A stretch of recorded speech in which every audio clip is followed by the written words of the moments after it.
Bueno, pues buenas tardes. Agradecer a la librería, a Tercios Viejos, esta invitación que muy amablemente me ofrecieron en cuanto vine por aquí a presentar el libro, además de que es una joya de sitio donde puedes acceder a la historia militar de siempre, y yo creo que en Madrid debe ser contadas con los dedos de las manos las librerías de este tipo. Bueno, yo efectivamente hay muchas cosas que ha dicho Alberto que me vienen como anillo al dedo. Sobre la historia de América, efectivamente se ha hecho mucha historia desde el punto de vista militar o de la conquista. Gran error, porque la colonización no fue eso. Y de hecho, algunos de los mejores hispanistas que ha habido, que son normalmente extranjeros, como Lewis Hanke, que hago mucha referencia en mi libro, decía que lo que se debía haber dicho de España y escrito y dibujado o pintado de España no eran militares haciendo planes de conquista, sino verdaderos consejos de escribanos, notarios, religiosos, planificando ciudades y planificando la civilización en América como lo hizo España. Es decir, que hay otra perspectiva mucho más importante de la hispanidad y de la historia de América y de España de 3 siglos que la propiamente militar. Bueno, yo voy a ir al grano, contaros un poco de qué va este libro y qué quiero contar y transmitir en este libro.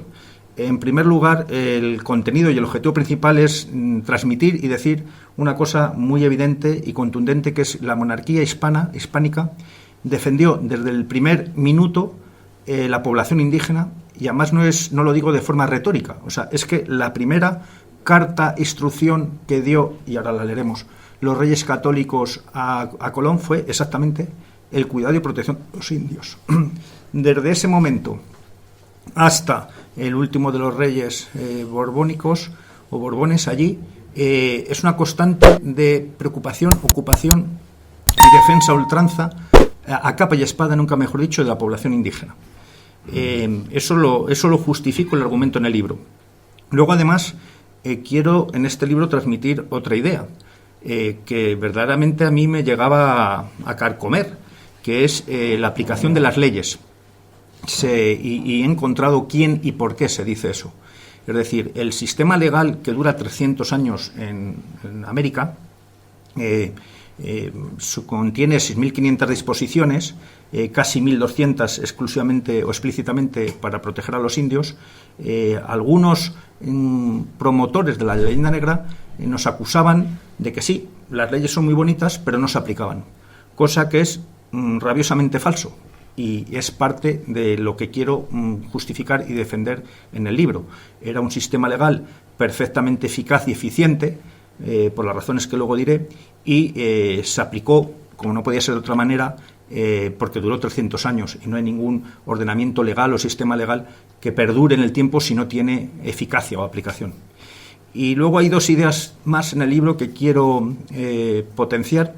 Una es algo que pasa desapercibido o que se quiere ocultar: la importante labor de la Iglesia, de los misioneros, en la defensa de los indios, que incluso el poder civil llegaron a acusarles de predicación subversiva o predicación escandalosa. O sea, fueron multitud de episodios en los que había una lucha entre el poder religioso y el poder civil con respecto a los indios. Y además los reyes lo sabían, y además los reyes lo fomentaban, porque era un sistema de contrapoderes que consistía en, luego lo comentaré más, en tener un equilibrio y ellos saber exactamente que el poder no quedaba o acaparaba en unas únicas manos, sino que el poder realmente estaba como los reyes querían, en una situación de equilibrio para luego ellos decidir. Y luego ya el último concepto, esos 3 que he dicho, hay uno que me interesa destacar muchísimo, que es la integración de los indios en el sistema político y judicial de las leyes de Indias. O sea, olvidémonos de que había unos peninsulares, unos tíos de Salamanca con barba, y había miles o millones de indios en otro lado que eran los súbditos sumisos. No, los indios, primero que se les respetaron muchos privilegios y estatus, y de hecho los indios, multitud de líderes y caciques, tienen reconocido títulos nobiliarios en España. En el archivo nobiliario español hay muchísimos con nombres hispanos o españoles, muchísimos indios que colaboraron con los españoles en la expansión, que tienen título nobiliario, y se integraron muchos en el sistema político y judicial a todos los niveles. Bueno, anécdota, lo leí de las muchas cosas que he visto en YouTube. Hay un historiador argentino, hispanista, Federico Ribanera Carles, que incide en esto. Dice: títulos nobiliarios de caciques indios en España hay a montones. No hay ni un lord inglés, indígena o poblador de otras tierras que no sea Inglaterra. O sea, también en mi libro acabo, y os invito a que leáis al final, el cuadro comparativo de leyes entre España y otros países, donde ganamos por goleada, y algunos aspectos legales que son muy llamativos, ¿no? Voy a entrar en materia rápidamente porque tampoco las condiciones y circunstancias permiten extenderse mucho. Primera parte de este libro. Trato de las normas, disposiciones legales que había hasta el año 1512, es decir, desde el descubrimiento hasta 1512. Luego hay una segunda etapa, que sería la etapa... Tengo problemas para pasar ahora creo que podré pasar. Bueno, si no, no quiero que me... Hay una segunda etapa, que son las leyes de Burgos, que comentaré ahora, y luego las leyes nuevas de Carlos V, y todo ello al final lo recopila el último de los Austrias, Carlos II, donde para dar una seguridad jurídica, dar una certeza a todos los que debían aplicar las leyes, hace lo que se llama la recopilación de las leyes de Indias en el año 1680, que perdura hasta las emancipaciones de América. Sobre la primera parte, solo quiero decir que en el diario de Colón, que escribe su hijo con unas notas de Cristóbal Colón, figura que quiero comentar algo al final, como la reina Isabel la Católica. La primera hoja del diario es el 11 de octubre al 12, cuando están llegando por fin a tierra, y describen el acto de toma de posesión de esas tierras, donde todo goza de un legalismo, de un formalismo riguroso y extraordinario y extremo, porque todo lo que se hacía en América estaba sujeto a una formalidad legal extraordinaria, hasta el punto que Lewis Hanke dice, y es así, que en América tan importante como la pólvora y los frailes eran los notarios y los escribanos. O sea, Hernán Cortés llevó con sus huestes un notario, un escribano, que se llamaba Pedro Sánchez, que por supuesto también usaba la espada, pero que lo llevaba para llevarlo todo muy justificadamente. O sea, él decía, yo voy a llevar... Tenían tal obsesión con la legalidad y el legalismo que en esto no ha habido algo parecido. Pues como digo, en el descubrimiento de América, dice ese diario de Colón, hemos tomado posesión con los estandartes de la cruz de Isabel y Fernando. Buen detalle, porque el descubrimiento, esa exploración era del Reino de Castilla, pero hasta tal punto ahí nace o renace España, porque yo tengo la opinión que la entidad política de España es muy anterior, que los que van en nombre del Reino de Castilla, de la Reina de Castilla, llevan a Isabel y Fernando, rey de Aragón, pero como una comunidad, una unión que ya asumen y en la que, por supuesto, Fernando el Católico va a tener muchísimo protagonismo en la promulgación de leyes y en la defensa de los indios. Pues como digo, en ese acto hay dos notarios de lo que está pasando ya en ese mismo momento, que son Rodrigo de Escobedo, que era un notario de la Armada, y Sánchez de Segovia, que levantan acta de todo lo que está aconteciendo. Quiero decir hasta qué punto era importante el legalismo. Bueno, en esa primera etapa, cuando Colón llega a Barcelona, nada más llegar a la península, por cierto, de Colón habría que hacer muchas jornadas y más ahora, tal como está el panorama. Colón es un personaje muy especial, pero Colón, cuando llega de milagro a la península, con las dos carabelas que quedaban, porque una se quedó allí, la Santa María, que era una nave un poco mayor, se quedó allí porque no podía volver, hicieron el fuerte Natividad, llegan de milagro. O sea, el hecho de que se pudiera ir pues más allá de Finisterre, en el Océano Atlántico, podía ser cuestión discutible si se había ido o si alguien había ido antes, pero lo que no es discutible es que nadie volvió. Y es que Colón tenía tal dominio y conocimiento de la navegación, en esto era un hombre singular, que cambió la humanidad, que él tenía la idea de ir y cómo volver, que era utilizando los vientos alisios, que es, por cierto, los que utilizan la navegación aérea. Y llegaron de milagro. Las naves se dispersan, una llega a Bayona, que es la primera que llega, y se pone en conocimiento que han llegado a las Indias, que es donde creían que habían llegado, y Colón se va por Lisboa para restregarle al rey portugués que ha descubierto tierra, o que ha llegado a tierra al oeste, y después nada más pasa por Lisboa, se van a Sevilla a dar gracias a un santuario por haber salvado la vida, porque literalmente ellos llegaron absolutamente de milagro. Y desde allí se van a Barcelona. En Barcelona, donde por cierto los reyes católicos, como demás reyes, dictaron muchísimas disposiciones legales. Y la instrucción literal de los reyes católicos al almirante dice, esto lo reflejo en el libro, ¿no? Procure y haga el dicho almirante que todos los que en ella van y más fueran de aquí en adelante traten muy bien y amorosamente a los dichos indios, sin que les hagan enojo alguno y procurando que tengan los unos con los otros mucha conversación y familiaridad, etcétera, etcétera. Le da una serie de instrucciones diciendo, oiga, ustedes, respeten a esos señores como sea. Esto es lo primero que dicen los reyes católicos. O sea, yo, cuando digo que desde el minuto uno los reyes defienden a la población indígena, es que es desde el minuto uno. Y además el tema ya para entonces era un tema sujeto a discusión, porque para los reyes católicos esos pobladores son vasallos de su reino, que la divina providencia ha puesto al reino de Castilla a descubrir esas tierras, y es obligación moral y religiosa de la reina amparar y proteger a ellos para hacerlos cristianos, y era su único o principal prioridad. De manera que en el siglo XV y XVI la esclavitud no era una cuestión, por decirlo de una manera, inmoral o extraña, porque de hecho los propios españoles habíamos sido esclavos. O sea, los propios cristianos españoles, que fue uno de los motivos de la batalla de Lepanto, hacían incursiones a las costas levantinas, andaluzas, a Mallorca, a nuestras islas, para coger esclavos y sobre todo esclavas, sobre todo raptar mujeres que eran muy bien cotizadas en los mercados del norte de África, ¿no? O sea que la esclavitud, siguiendo la filosofía aristotélica que predominaba hasta entonces, se podía hacer esclavos por dos motivos: por motivo de guerra o por motivo de la naturaleza de las personas. Y entendían que ciertas personas habían o debían ser esclavos, entre otras razones porque no habían llegado a la condición humana que se suponía teníamos en esta parte del Atlántico. De hecho, en el diario de Colón y otros cronistas de la época insisten en la idea de los salvajes.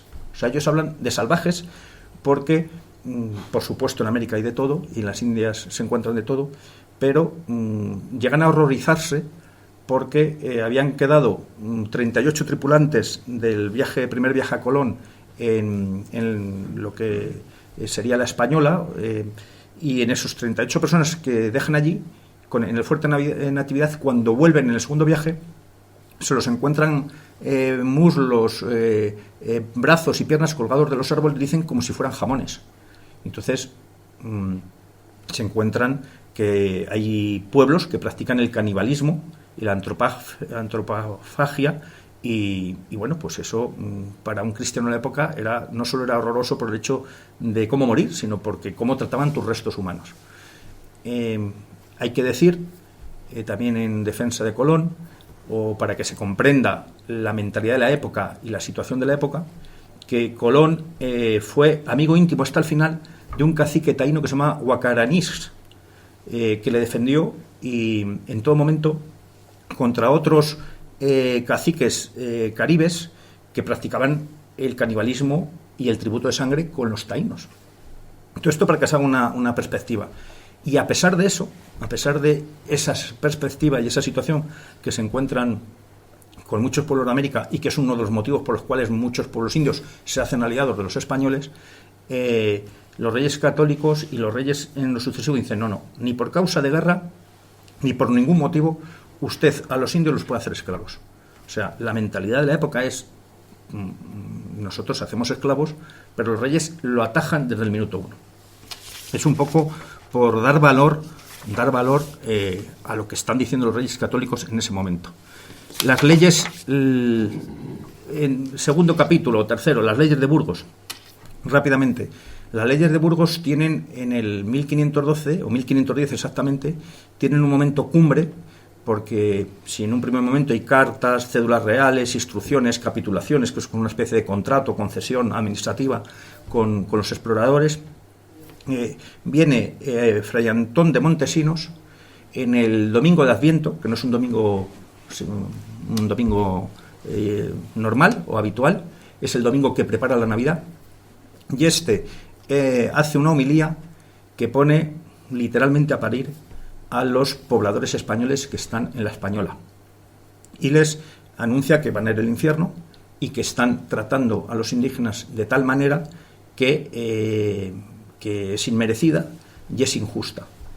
El gobernador de la isla, que es Bartolomé Colón, va a protestar al superior de Fray Antón de Montesinos, diciendo que ha sido excesiva la homilía, injusta, y lejos de achicarse este fraile, al domingo siguiente insiste en lo mismo y acusa de excesos que se están cometiendo en la isla de la Española. Se crea un gran malestar en la Española. Los dominicos, lejos de achicarse con el gobernador y con el poder civil y militar, daros cuenta que estamos hablando de exploradores, personas muy aguerridas y personas que estaban solventando el día a día con tribus muy peligrosas y como hemos dicho, en el Caribe en particular, caníbales. Y los dominicos lo que hacen es que pagan el viaje de Fray Antón Montesinos para que vaya a ver al rey Fernando el Católico, que está haciendo de regente en España por el estado de demencia de Juana de Castilla, y está haciendo de regente en Castilla. Y no solo le pagan el viaje, sino que algunos españoles subvencionan el viaje para que vaya a contarle a Fernando el Católico lo que está pasando. Los pobladores de entonces, a la vez, mandan a un fraile franciscano que se llama Espinel, para rebatir a Antón de Montesinos, para decir que el tema está exagerado y distorsionado, y con esto quiero decir que llega todo a oídos de Fernando el Católico. Obsérvese que en otros tiempos, en otros contextos, ámbitos, una persona que iba a crear tantos problemas a pobladores españoles hubiese tenido un accidente, se hubiese caído del barco, hubiese desaparecido en una esquina. No. El temor a Dios y al rey era tan grande que los predicadores, como luego veremos, tenían inmunidad y protección absoluta por parte del rey. El fray Antón de Montesinos, quiero pasar, porque aquí sí que me viene bien, si soy capaz, la siguiente, para que se vean. Llega a estos oídos de Fernando de Aragón, convoca una junta de teólogos y juristas, dice que se escuche al fraile, y aquí nacen una serie de leyes y derechos de los indios, que es, sin lugar a duda, el primer precedente de los derechos humanos, reconocido por multitud de profesores o académicos de mucho más prestigio, por supuesto, que este humilde servidor.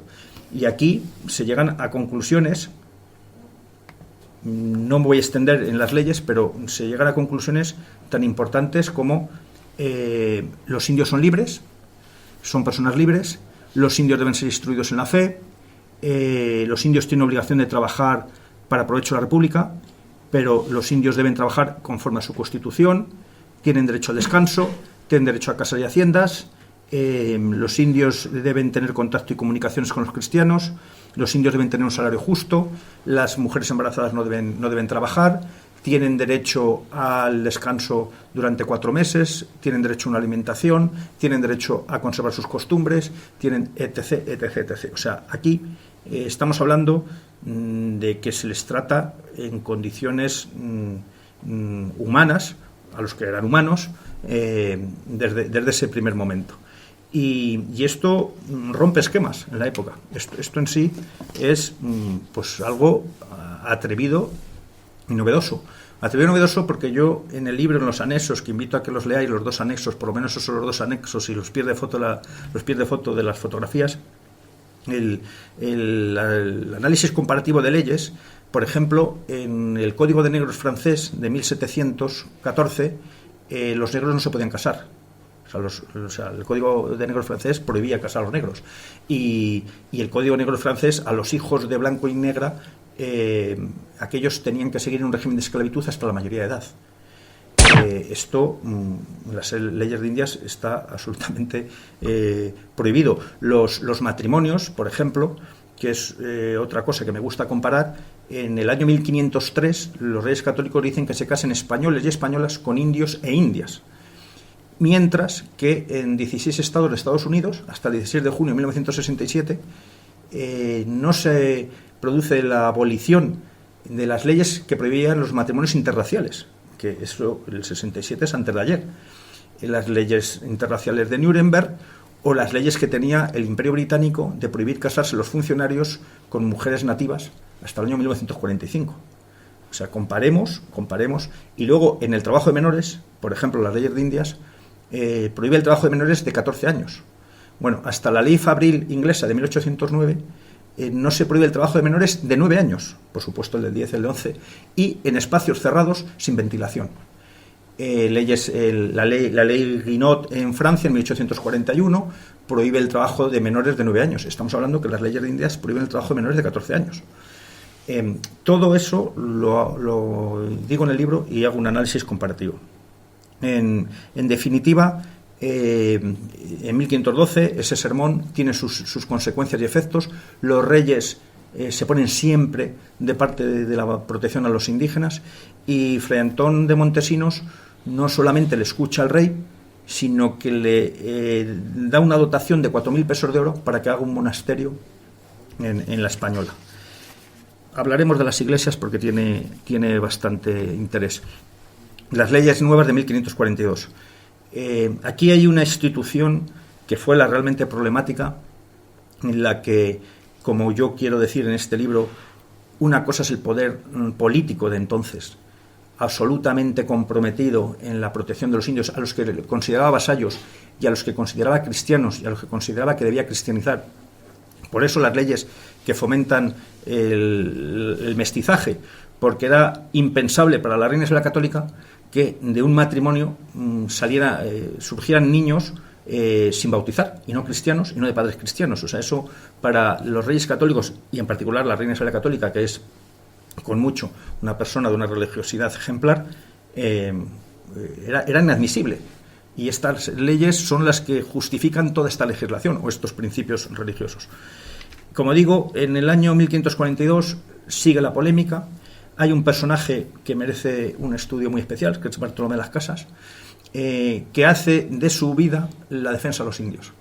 Y además él presume de ello.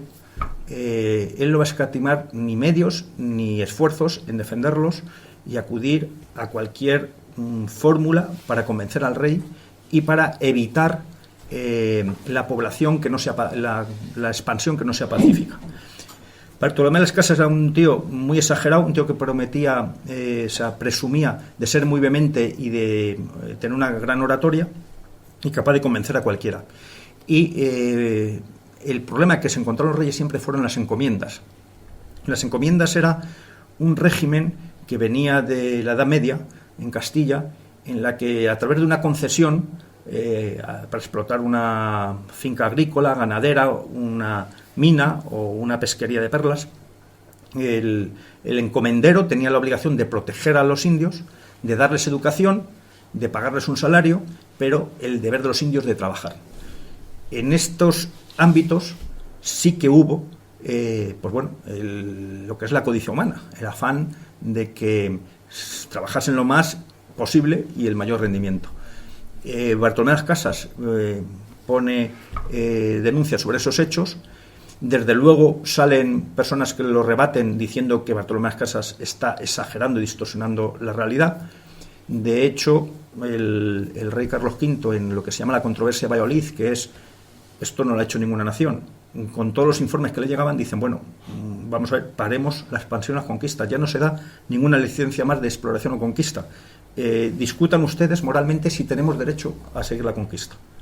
Y se produce la controversia de Valladolid durante 2 años, que tienen a Bartolomé de las Casas que están defendiendo, por doctrina de Francisco de Vitoria, que es uno de los grandes pensadores españoles y padre del derecho internacional, que tenemos la obligación de evangelizar esas tierras y de seguir con la expansión, y Sepúlveda, que es un jurista muy reconocido, prestigioso, que viene a decir que las encomiendas son válidas y lícitas y que hay que seguir con el régimen de encomiendas y que el problema no son las encomiendas, sino la forma como se hacen las encomiendas. Bueno, llega a tal punto la discusión que al rey Carlos V le aconsejan suprimir las encomiendas, Bartolomé de las Casas aconseja suprimir las encomiendas, pero su consejo más próximo, como es el duque de Alba, como es el cardenal de Sevilla, como es parte de la nobleza, le dicen que no puede suprimir las encomiendas. Primero por una cuestión fiscal tributaria, de ahí se recaudaba el 20%. El 20% de todas las explotaciones iban lo que se llamaba el quinto real. Segundo, porque advierten que se puede producir, como así se produjo, una rebelión de los españoles que estaban allí contra las leyes nuevas, como así se produjo, porque significaba que las encomiendas no podían pasar en herencia a los hijos. Esto es como si hoy nos dicen: oiga, usted tiene un negocio, usted tiene un despacho de abogados, usted tiene una empresa, y cuando usted se muera, sus hijos no van a tener ni el negocio, ni el despacho, ni la empresa, ni la finca, ni el ganado, se quedan sin ellos. Esto produjo una gran controversia. El rey, para atajar el problema, decide acabar con las encomiendas. Efectivamente, el rey además dice unas cosas, Carlos V, que esto hay que reivindicarlo, porque hoy en día hay esa intención de denigrar todo lo hispano, ¿no? El rey dice literalmente en una disposición en el año 1523, dice: a las pesquerías, que era buscar perlas bajo el mar, pueden ir los indios voluntariamente, bajo ningún concepto forzados. Y los indios que vayan voluntariamente en ningún caso pueden correr, ni indios ni negros, en ningún caso pueden correr peligro sus vidas, porque estimamos en más las vidas de indios y negros que el rendimiento que nos pueda producir las pesquerías de perlas. Eso lo dice una ley, Carlos V, está en el libro. O sea, está diciendo: oiga, si corren peligro las vidas humanas, no se suspende la pesquería. Estamos hablando de un rey, un emperador, que está en guerra con Italia, está en guerras en Flandes, que tenemos una sangría económica y de hombres y recursos en guerras, y dice que es además el argumento que quieren utilizar para convencer al rey de que siga con las encomiendas, y le dicen: oiga, usted, que nosotros estamos dispuestos a darle más dinero, y de hecho le ofrecen como 4 millones de pesos al rey si mantiene las encomiendas, y el rey, optando por la protección de los indios, decide acabar con las encomiendas. Resultado, una guerra que luego comentaré. Este sistema de explotación hay que valorarlo en su justa medida, porque cuando nos acusan los españoles a España y tal, a mí me gustaría diferenciar las cosas, ¿no? Porque las encomiendas en Lima, de las 2.000 familias censadas que había en el año 1573, solo había 30 familias que se dedicaban a las encomiendas. Y de las encomiendas de la población española o descendientes españoles que había en América en el año 1570, que se estima unos 150.000 personas que vivían de las encomiendas eran 4.000. Había, por supuesto, escribanos, frailes, marineros, carpinteros, herreros, pues la gente que fundaba las ciudades. Es decir, las encomiendas eran una parte conflictiva, como el rey acabó concluyendo, de la civilización o de la expansión hispánica en América. Pero no se puede equivocar la parte por el todo. Yo siempre digo, si dentro de 150 años nos van a juzgar al Reino de España, a la República de Francia, a Estados Unidos o a la República de Argentina, por el consumo de drogas que hay y por la venta de drogas, si van a decir que España es un país narcotraficante. Es decir, yo me imagino a mis bisnietos diciendo: no, es que España era un país, o Francia, o Italia, o cualquier país donde puedes comprar droga cuando te dé la gana, si nos pueden calificar de países narcotraficantes. Cuando hay legislación contra el narcotráfico, hay policía contra el narcotráfico, hay cárceles contra el narcotráfico, pero hay narcotráfico. Y las encomiendas, lo que se está haciendo es equivocar la parte por el todo. Como digo, la aplicación de las leyes, lo voy a dejar que lo tengo un poco después este punto. Felipe II, en 1593, siguiendo esa línea, dicta una disposición real 19 de diciembre de 1523, que se dice que se castigue con más rigor los delitos que cometan los españoles contra indios que la de indios contra españoles, y se consideren delitos públicos, es decir, que se pueda conseguir de oficio. Y luego, en esas leyes nuevas de 1542, también quiero hacer hincapié que no solo el rey pretende acabar con las encomiendas, también pretende acabar, no se nos olvide, con costumbres aberrantes que se consideraban entonces. Por ejemplo, y se siguen considerando, Carlos I en Valladolid, 26 de junio de 1523, prohíbe comer carne humana, aunque sean de muertos o prisioneros, y regula especialmente los cacicazgos de indios, porque, entre otras costumbres que quieren erradicar y perseguir a toda costa, es el enterramiento de jóvenes que asesinaban para acompañar a los caciques al más allá. Ciertas prácticas que hacían era, cuando moría el cacique, tenía que acompañarle 2 jóvenes y 2 mujeres jóvenes. Y es otra de las prácticas que el rey, en sus leyes de Indias, trata de derogar. O, por ejemplo, disposición de Carlos I, 17 de diciembre de 1537 en Valladolid, la prohibición de entregar hijas de los indios en concepto de deuda de tributos a otros caciques o indios. Es decir, hay poblaciones indígenas con sus costumbres ancestrales, como es estas que he dicho, comer carne humana, el tributo de sangre que hacían los aztecas, el enterramiento de los jóvenes con los caciques, etcétera, que tratan de perseguir a toda costa y acabar con esas prácticas aberrantes. Pasamos a la segunda parte, y no me quiero enrollar más. Cumplimiento de las leyes, la aplicación efectiva. Bueno, a mí una de las cosas que me traía loco es por qué se decía que las leyes de Indias no se aplicaban. Es decir, unas leyes que duran 300 años, que además la propia recopilación de leyes te hace una cronología de todos los virreyes, gobernadores, legisladores, juristas, teólogos que han hecho las leyes desde 1492 a 1680, te explican, aprobamos estas leyes porque todos estos hombres durante décadas han construido este sistema legal. Y yo decía, bueno, debían ser imbéciles, porque estar trabajando 180 años haciendo leyes para que no respetara nadie las leyes, los reyes perdiendo su tiempo, los virreyes, el Consejo de Castilla, el Consejo de Indias, que era el gobierno de facto de las Indias, debía ser una solemne grupo de imbéciles que entonces existían en el siglo XVI o XVII en estos reinos, ¿no? Y eso me traía muy inquieto.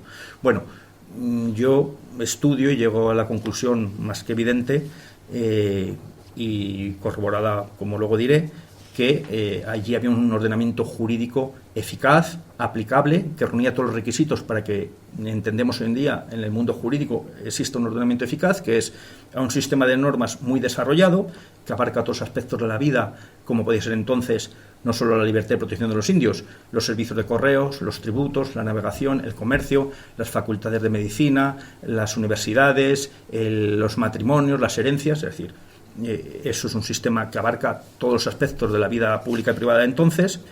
Se crearon sistemas de vigilancia muy efectivos contra los que infringían las leyes de Indias, con figuras específicas que no existió en ningún otro reino, como era el protector de indios. Los virreyes, gobernadores, tenían que aplicar esas leyes, pero es que además los reyes fomentaban las denuncias, los informes, para el caso de que se detectase en esclavitud o explotación de indios, abonándoles una parte de la multa que imponían al infractor, y fomentaban ese sistema, además de que existía una amplia libertad de informar, como luego diré, a los reyes por parte de las autoridades y de los religiosos. Y luego, sobre todo, existía lo que se llama una fuerza coercitiva de las normas, es decir, las normas se cumplen primero porque entiendes que se deben cumplir, porque es derecho natural o derecho que consideras que previamente a hacerse la ley hay una idea de justicia que tienes que cumplir, pero además por el temor que existía el cumplimiento de las normas, ¿no? Y en este punto Lewis Hanke, que es un historiador de referencia para mí, porque fue presidente de la Academia de Historia Norteamericana y estuvo en Sevilla 5 años estudiando el Archivo de Indias, dice literalmente: la vida oficial de las Indias se ajustó a reglas férreas y pobre de la persona descuidada que las desobedeciera. Los ejemplos, sigue diciendo, de aplicación de las leyes y de temor a las leyes que tenían entonces y de los reyes, acaba diciendo: ay del que se atreviera a desobedecer al rey de España. Eso lo dice un presidente de la Academia de la Historia de Estados Unidos. Es decir, las leyes se aplicaban, pero me voy a ejemplos concretos y voy rápido. Ejemplos concretos: Cristóbal Colón le trajeron preso en el tercer viaje. Cristóbal Colón, hay que hacer un paréntesis con Cristóbal Colón por todo lo que hay contra Cristóbal Colón, con razón o sin razón. Bueno, Cristóbal Colón cambió el mundo, cambió la humanidad. Su tenacidad y su constancia y su idea de que al otro lado de Europa, por el oeste, la Tierra era redonda, que más o menos muchos lo sabían, no las clases populares, pero más o menos lo intuían o se discutía, pero él logró pues lo que quería, llegar a unas tierras que no esperaba contar y volver de ellas. O sea, lo que quiero decir es que era un navegante excepcional, con unos medios ínfimos, que era prácticamente la observación de los mares y de los vientos, la brújula y el astrolabio y poco más, que en unos cascarones de madera que atravesaban el océano Atlántico. O sea, como navegador fue excelente y eso le hizo cambiar sin duda la humanidad desde entonces. Colón luego era un explorador excelente, porque él intuyó el paso del Canal de Panamá. Él seguía emperrado en llegar a las especias, que era lo que daba dinero y era lo que verdaderamente era rentable. Y las tierras que se había encontrado, con perdón de la expresión, era una castaña pilonga. Era una castaña pilonga porque las islas del Caribe, en esto del oro, que vas a América y había oro en todos lados. Cuando tú vas a América, el oro pues debía estar ahí en todas las esquinas, había una mina de oro. No, es incierto. Sí que había plata, oro, entonces muy escaso. Cristóbal Colón puso todo su capital en este descubrimiento de América, en esta expedición, porque la mitad de la financiación la hizo la Corona de Castilla. Colón puso 200.000 maravedíes, que fue toda su fortuna, y luego hubo unos mercaderes venecianos y genoveses. Y Colón tenía un vicio que hoy no existe, que es que quería ganar dinero. O sea, hoy la gente en España, nadie le quiere ganar dinero, ni nadie hace nada por dinero. Entonces Colón había puesto toda su fortuna para hacerse multimillonario. Y cuando llegó allí se encuentra pues con unas tierras salvajes, que sí, que algunos indios portan pequeñas pepitas de oro que están en los ríos y que están obsesionados en recuperar la inversión que han hecho y en ganar dinero. Colón era un tío codicioso, sin lugar a duda, pero al margen de ese defecto, que era indudable, tiene un mérito en cuanto a que es una persona que ha cambiado o cambió la humanidad, pues mucho más que hizo Louis Armstrong aterrizando en la Luna con un cohete, que hasta ahora la Luna está muy bien, que sabemos que está ahí, pero no nos ha cambiado en nada a la humanidad. Dicho lo cual, Colón, para resarcirse de sus inversiones, trae por su cuenta y riesgo indios esclavos, con la filosofía de entonces de que la esclavitud en caso de guerra o por naturaleza salvaje era legítima, y cuando llega al reino de Castilla Isabel la Católica y le llega con los indios apresados, literalmente Isabel la Católica monta en cólera y dice aquella frase de: ¿quién le ha dado a usted derecho a hacer esclavos a mis súbditos? Y dice Isabel la Católica, hemos ido a América a salvar almas para el cielo y no a esclavos para la tierra. Los pone automáticamente en libertad, manda a Juan de Bobadilla a poner orden en la Española. Juan de Bobadilla llega a América, lo primero que hace es echar al hermano de Colón, que estaba allí de gobernador, echarlo del palacio, tomarlo y poner orden en la ciudad y poner orden en la Española, porque Colón está haciendo de su capa un sayo. Y porque Colón, además, no solo maltrata a los indios, es que maltrata a los españoles. O sea, Colón era un hombre que tiene unos méritos y unos deméritos evidentes. Para que sepamos cómo se gastaban las bromas entonces, Colón, obsesionado en Panamá por llegar a pasar, porque entiende que hay un paso en América, y buscándolo, naufraga. Y queda bastantes meses náufrago, y el gobernador Diego Velázquez, que no tiene nada que ver con el pintor, le llega a sus oídos que ha naufragado, y entonces llega a donde está Colón en la costa, y baja en una chalupa, y el gobernador le da una cabeza de cerdo, se vuelve y le dejan tirado como náufrago. Es decir, se las gastaban bien y debían, pues eso, entre ellos también haber sus más y sus menos, pero le dejaron náufrago abandonado algún mes más.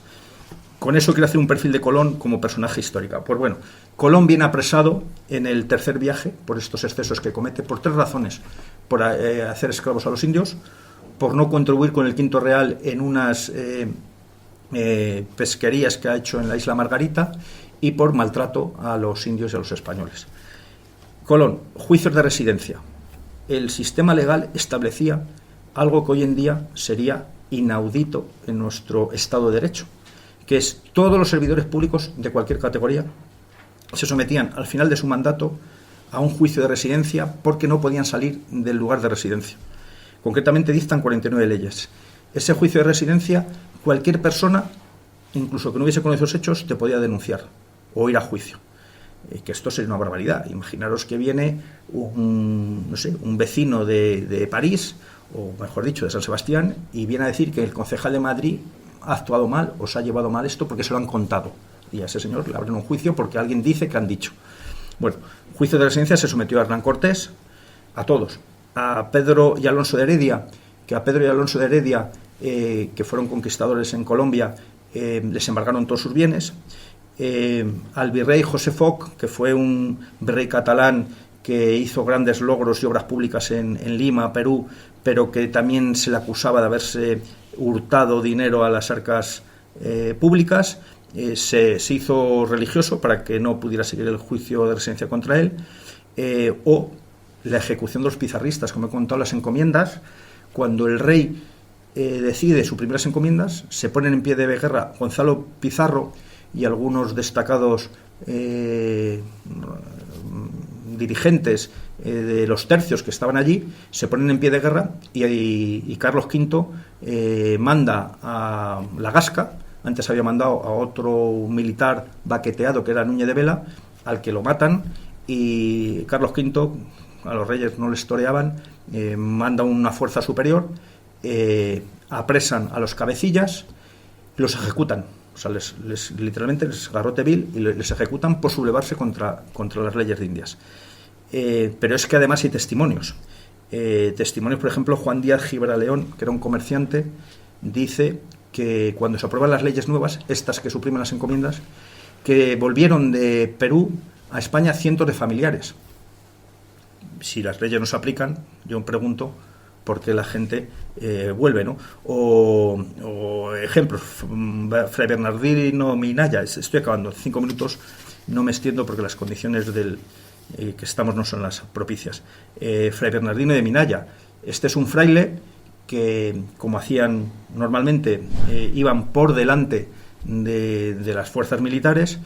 Este llega a Perú, donde está Francisco Pizarro, con apenas 200 hombres, que han subido asedios continuos, se han visto en muchas ocasiones totalmente aislados, rodeados, aunque Pizarro utilizaron las guerras civiles que había entre incas y huancas y otros pueblos indígenas para utilizarlos de aliados, y llevan esclavos. Y Fray Bernardino Minaya, con 2 frailes, le dice a Francisco Pizarro, porque Pizarro estaban muertos de hambre, no tenían recursos económicos, no tenían recursos materiales, y se les ocurre hacer esclavos para venderlos. Y Fray Bernardino Minaya, imaginaros la escena con 3 frailes más, se opone a Francisco Pizarro y a esas huestes que en el arte de la guerra debían ser bastante temibles, y les dice que tiene que liberar a los esclavos porque el rey ha ratificado la abolición de la esclavitud y que no se puede hacer ningún esclavo por motivo de guerra. Entonces Pizarro no tiene más remedio que liberarlos, y eso sí, dice que no les dieron de comer a los frailes durante todo el tiempo que estuvieron con ellos. como represalia. Pero bueno, Pizarro, que hay que ver la escena, temía al rey y temía las consecuencias que tuviese el desacatar sus órdenes. Bueno, para ir acabando, dice Lewis Hanke que una de las glorias de España es la cantidad y facilidad que daban los reyes para emitir informes por parte de cualquier persona, de los religiosos y de los propios caciques indios, para emitir informes y que le llegaran a su corte para estudiar las quejas y denuncias que hubiera. Lewis Hanke dice: es una gloria de España la libertad de información que tenían los reyes españoles, y dice, y es una de las causas de su leyenda negra. Dice: causa admiración que mientras los religiosos se opusieron casi constantemente al poder civil y militar en América, constantemente y por cualquier motivo, los anglosajones, los predicadores, se pusieron siempre de parte del poder político. Y las pocas veces que se quejaron del poder político, sus quejas fueron desoídas. No tiene nada que ver los predicadores anglosajones con lo que hicieron los españoles en América. Palabras más o menos literales que he dicho.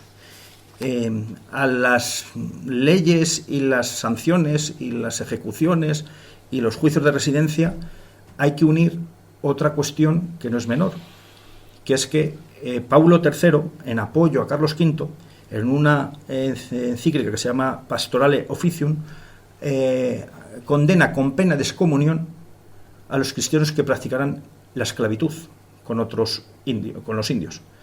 La excomunión era sinceramente insoportable. Un ciudadano, un súbdito en el siglo XV, XVI, XVII, que les excomulgaran era sencillamente insoportable por la tacha social que eso significaba. No ser cristiano o no estar reconocido como cristiano. O sea, era una pena que ninguno podía soportar. Y toda esta historia de los indios y de las leyes y cómo se aplicaban las leyes, que es de lo que va este libro, tienen que saberse, sí que lo saben las universidades, los académicos, pero el público en general, que cuando se producen las independencias de América, los pueblos indígenas abrumadoramente estuvieron a favor del rey de España, que era su garante, contra el criollo, el terrateniente. Se pusieron de parte, hasta el punto que los caudillos más fieles al rey de España no fueron españoles, por supuesto. Fueron Huanchaca, que era un caudillo, un general peruano, quechua, o Agualongo, que era pues otro general mestizo en Colombia. Y los pastusos en particular, es un pueblo que exterminó Simón Bolívar por su lealtad al rey de España, a los que entendían que este sistema legal y ese sistema que funcionaba más o menos bien, con sus defectos y por supuesto decadente en un cambio de época ya a principios del siglo XIX, pero no dudaron en ser abrumadoramente favorables al rey y luchar por el rey, hasta el punto que el Virreinato de Perú, las tropas que fueron las últimas que cayeron contra San Martín y Bolívar, hablaban en quechua. O sea, los suboficiales hablaban en quechua. O sea, no hablaban ni castellano. Y también tengo que decir que los cabildos, cuando desaparece el poder real, porque aquí tenemos la desgracia de tener el peor rey, el peor momento, que era Fernando VII, y Carlos IV están apresados por Napoleón, se queda un vacío de poder ahí arriba. Entonces el poder recae en los cabildos, o sea, en las ciudades, que además es una institución castellana, creada en América, deciden qué hacer, y gran parte de los cabildos deciden seguir en la monarquía hispánica. Y es más, mandan diputados a España, no son las Cortes de Cádiz, que la mitad eran todos diputados americanos, sino que siguen mandando diputados hasta el año 1828. Prueba de que, querían tener un vínculo con España, y porque les interesaba o porque la concepción o los intereses le convenían. Todo esto es una fotografía rápida de lo que dice el libro. He hecho ese comentario de Colón y quiero acabar diciendo que todas estas acciones totalmente dirigidas contra monumentos de Isabel la Católica, Fray Junípero Serra en América, otro igual, Fray Junípero Serra, yo creo que es una manera de distraer la atención, porque cuando ha habido quejas por excesos o brutalidad policial en América contra la raza negra, esto se acabó el día que han tirado las estatuas de Isabel la Católica y de Fray Junípero Serra, ¿no? Es decir, yo para mí que esto es blanco y en botella, es decir, oiga, los culpables son estos, ¿no? Nos ponen en un plano, pues que yo creo que hay un interés geopolítico evidente, político, siempre se ha jugado con la historia para manosearla y al servicio de la política de turno, pero para mí derribar las estatuas de Isabel la Católica o Fray Junípero Serra es lo mismo que si el movimiento de gente de raza negra derribara las estatuas de Martin Luther King o John Fitzgerald Kennedy o Robert Kennedy. Sería exactamente lo mismo. O sea, derribar las estatuas de los que te han protegido y te han defendido. Fray Junípero Serra, para que además es el único que tiene estatua en el Capitolio de Estados Unidos, ¿no? Y le han puesto al mismo nivel que Washington como precursor de Estados Unidos. Charles Loomis, que es otro de los autores de cabecera, que voy a acabar con él, con un texto de este historiador. Charles Loomis es un periodista, investigador, historiador, que tiene un pequeño ictus, se tiene que recuperar y le dicen, vete a California, y ahí hay unas misiones, te atenderán bien, te cuidan, tal. Él no había visto indios, estamos hablando de finales del siglo XIX, 1880, y entonces los indios ya no existían, y llega a California y se da cuenta que hay unos indios que practican la agricultura, que hablan español, que están bautizados, que le cuidan, que tienen actividades sedentarias, y además hay indios, y esto le llama poderosamente la atención, que además que es la única zona de América que se encargó Fray Junípero Serra de hacer misiones para protegerlos y para darles bueno, una civilización, ¿no? O ayudarles en sus actividades domésticas y económicas. Y como digo, este hombre empieza a indagar y a profundizar cómo es que aquí han sobrevivido indios, y es cuando literalmente se hace un historiador americano que habla cosas de España que nosotros no nos atreveríamos a decir porque nos tachasen de algo, ¿no? O algunos nos atreverían a decir. Pero voy a acabar con esas palabras de Charles Loomis porque no me quiero extender, ya creo que me he alargado más de la cuenta. Dice Charles Loomis en un libro que se llama Spanish Pioneers, los exploradores españoles. Dice, las afirmaciones de los historiadores de gabinete de que los españoles esclavizaron a los pueblos o a otros indios de Nuevo México, de que les obligaban a escoger entre el cristianismo y la muerte, que les forzaban a trabajar en las minas y otras cosas por el estilo, son enteramente falsas. Todo el régimen de España para con los indios del Nuevo Mundo fue de humanidad y de justicia, de educación y de persuasión moral. Y aun cuando hubo, como es natural, algunos individuos que violaron las estrictas leyes de su país respecto al trato de los indios, recibieron por ello el codigno castigo. Y acaba diciendo que la historia de España, comparada con la de las 13 colonias, Estados Unidos, Francia e Inglaterra, debería causar vergüenza a estos pueblos con respecto a España, por su actitud de protección a los indios. Eso lo dice Charles Loomis. Y bueno, no me extiendo más, es un tema que soy muy friki y me podía tirar horas. Agradezco vuestra presencia y si queréis aquí o fuera comentar algo, a vuestra disposición. Bueno, sí, se hizo un sistema legal específico para las Indias porque había que construir desde cero ciudades, instituciones, y se encontraban con realidades nuevas, como eran pues unos pueblos que no sabían que existían y que lógicamente pues había que hacer una legislación especial, pero la legislación peninsular, las leyes de Castilla, y concretamente la ley de Toro, era derecho supletorio, era norma supletoria en cuanto a las leyes de Indias, lo dicen exactamente.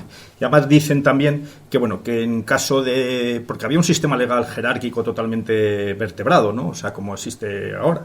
Es decir, esta es la ley especial que se aplica en América, la ley subsidiaria es la ley de Toro, las leyes de castellanas, y en su defecto, pues las resoluciones que hubiesen hecho las audiencias de Nuevo México y de Lima, como órganos legislativos de América, que podían, en caso de no existir normas, suplirlo con sus resoluciones. Bien, bueno, interesante la pregunta. Bartolomé de las Casas tiene la ocurrencia de decir, bueno, hay que proteger a los indios, los indios tienen unas características, una debilidad. Bueno, para Bartolomé de las Casas el indio era Pocahontas, o sea, era Walt Disney, o sea, era la perfección, y era una visión muy cristiana, ¿no? Leeros, si podéis, si no os lo cuento, el anexo número 1 para ver cómo se hacían las misiones, las evangelizaciones y cómo lo planeaban de bien para captar a los indios, y todo muy estudiado y premeditado. Os llamaré la atención. Bartolomé de las Casas dice que hay que llevar negros, que dicen, claro, estos pueden trabajar, tienen más fuerza y tal, y hay que llevar negros a América. Un poco mete la pata. España, por el Tratado de Utrecht en 1700, está en contra de la esclavitud de negros, pero se ve obligado a permitir el tráfico de negros en sus puertos por el Tratado de Utrecht. Y fijaros, el tema de los negros. Hay un episodio, Forte Moses, el fuerte Santa Teresa de Moses, que los negros huían de Estados Unidos o de las 13 colonias para llegar a la Florida. Y los reyes españoles dicen que acojan a esos negros y que si se convierten al cristianismo, que les den protección. Y los ingleses, para recuperar esa población negra, están huyendo, esclavos suyos, a sus colonias, se enfrentan, prácticamente sostenido con muy pocos peninsulares y unas pequeñas compañías de negros ya convertidos al catolicismo y españoles, resisten, y hoy, todos los años, el colectivo negro de raza negra de Estados Unidos celebra esa fiesta como una forma de liberación. O sea, los negros que fueron esclavos en los reinos o bajo los reyes de España, tenían unas condiciones que no tenían los esclavos negros del norte. Primero, podían comprar su libertad. Se les podía dar la libertad, que era cosa harto habitual. Podían cambiar de dueño, de amo. Podían ir a los tribunales en caso de malos tratos. Y, por supuesto, podían casarse y podían heredar y podían transmitir en herencia. Es decir, la parte de esclavitud que hubo, no los indios, que hubo con los negros, no tenía nada que ver con lo que aplicaban los ingleses o los franceses, hasta el punto de que huían, como te he contado ese hecho histórico, huían del norte para refugiarse en la Florida o bajo la corona española. Bien, esto daría para otra jornada, pero voy a sintetizar muchísimo. Vamos a ver. Los reyes católicos consideran, los reyes en general españoles, consideran América como obra de la providencia. La mentalidad del siglo XV, XVI, XVII, todas las cosas que nos pasan en la vida tiene causa y origen en Dios, causa inmediata. Es decir, se plantearon dejar América porque inicialmente aquello no ofrecía mucho interés. Y las razones, como he dicho, la Escuela de Salamanca, Francisco Vitoria, estamos obligados a evangelizar eso. Y hay ese deber que luego trae sus beneficios económicos, su comercio, sus minas, etcétera, por supuesto, pero esto, fíjate, el Potosí no se descubre hasta el año 1550, o sea, 60 años después de llegar allí los españoles. Los reyes católicos en España españoles jugaron muy bien con el sistema contrapoder de la Iglesia, y en todas las leyes predomina el principio de evangelización y de convertir a indios.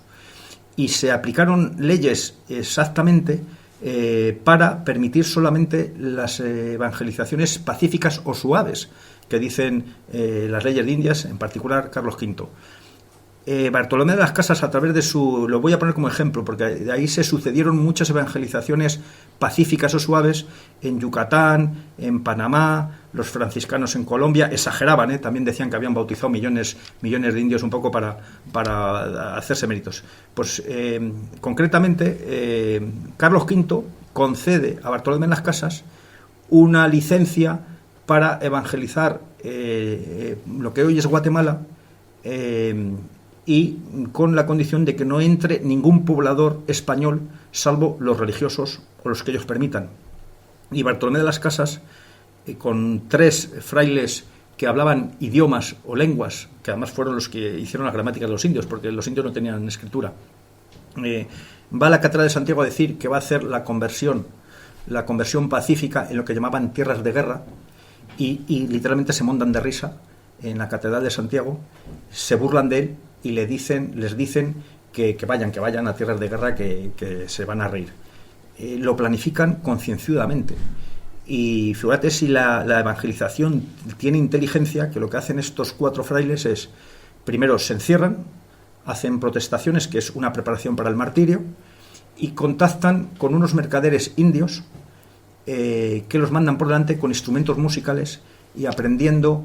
Todo esto además en las leyes de India lo regulaban como debían hacerlo, o en algunas leyes, enseñándoles partes del Evangelio y de los milagros de Jesús y del origen del mundo, para cantarlo, recitándolo a los pueblos caciques belicosos y peligrosos, ¿no?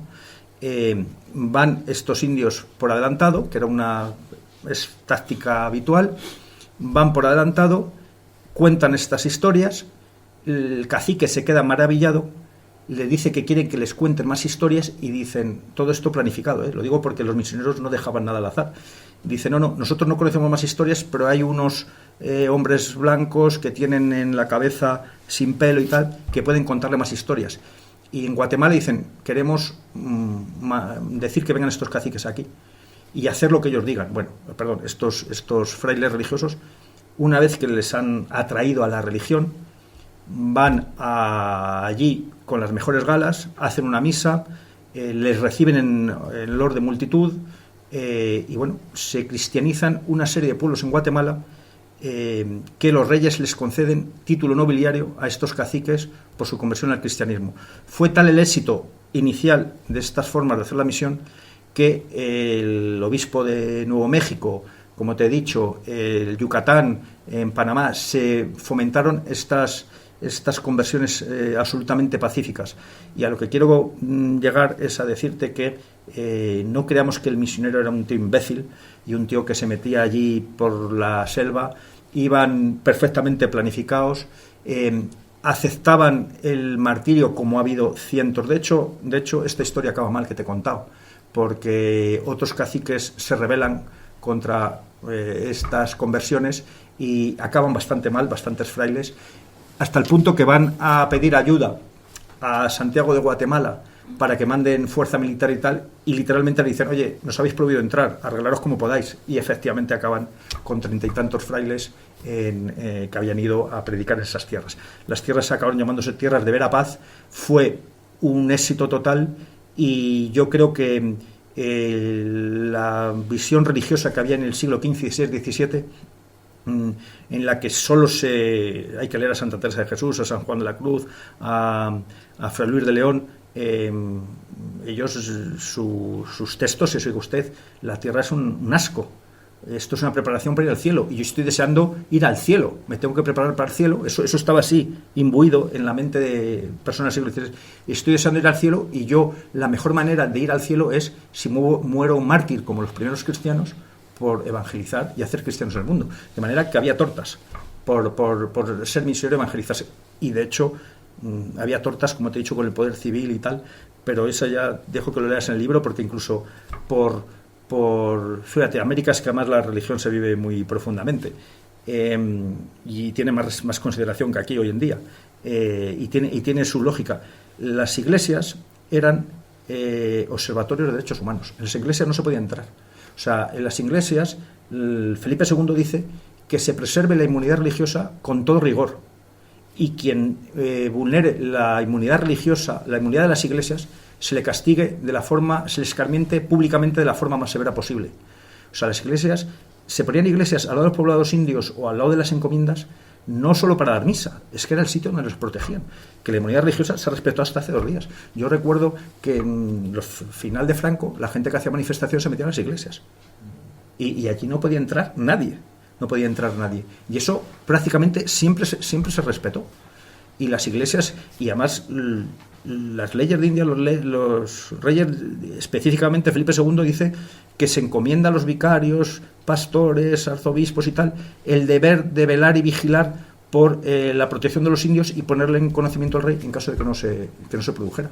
Entonces, eso da tanta proximidad y cercanía al pueblo, se siente tan protegido con el clero, entonces se sintió tan protegido que bueno, pues van muchos directos a la conversión.